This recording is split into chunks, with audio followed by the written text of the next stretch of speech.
The new NBA 2K League is an esport version of the real thing. 17 of the NBA's 30 teams have joined forces with game developer 2K Interactive to launch the virtual league. In January, 70,000 players qualified for a chance to play on one of the 17 teams.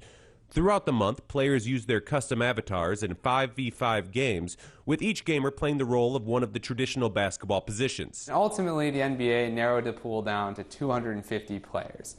Those 250 were then interviewed by a panel of sports psychologists, former NBA players, NBA staff, and then ultimately we had a 102 player pool, which was the inaugural draft class for this year. Myself, our team manager Patrick, and 16 other teams, we headed to Madison Square Garden. We sat in a tiny little war room in the back of the theater, and for 8 hours we drafted our players. Organizations like Monumental Sports Entertainment, the ownership group behind the Washington Wizards, see gamers as more than just basement dwellers with limited social skills. These players are practicing 12 to 14 hours a day. If you and I were playing League of Legends as rookies or as novices, we'd be processing, about 80 to 100 decisions per minute. A professional League of Legends player might be processing 400 to 500 decisions per minute, and it just goes to show sort of that 10,000 hour rule you are getting so that it's second nature.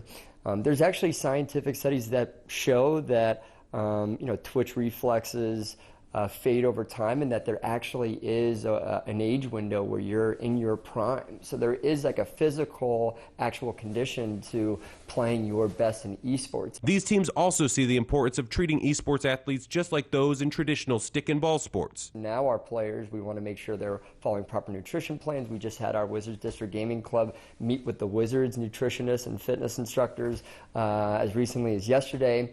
We're making sure they're working out at the same time. We're making sure that they're mentally prepared, making sure that they take time away from the virtual court and away from their console to free their minds and to be rested for the next match. The organizations involved provide a salary and housing to members on their team.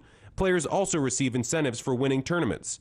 Austin Boo Painter was a State Department employee when he was drafted in the second round as the power forward for Wizards District Gaming. It was a question at first because, like I said, I was in a government job. I was in a good shape. I went to 4 years of school, got my degrees to do that. So it was a tough decision. I talked it over with my parents. I felt like all the time that I put in and heard my mom say, "You got to go get a job. You can't play video games for money."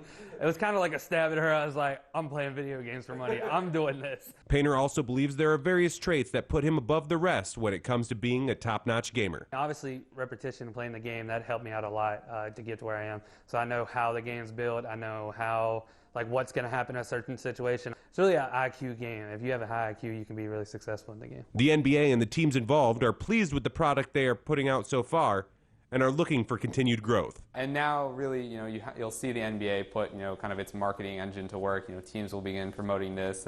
Playoffs for the NBA is over. So there'll be a lot of efforts, I think, going into continuing to grow this league. Brent Jabbour, RT America.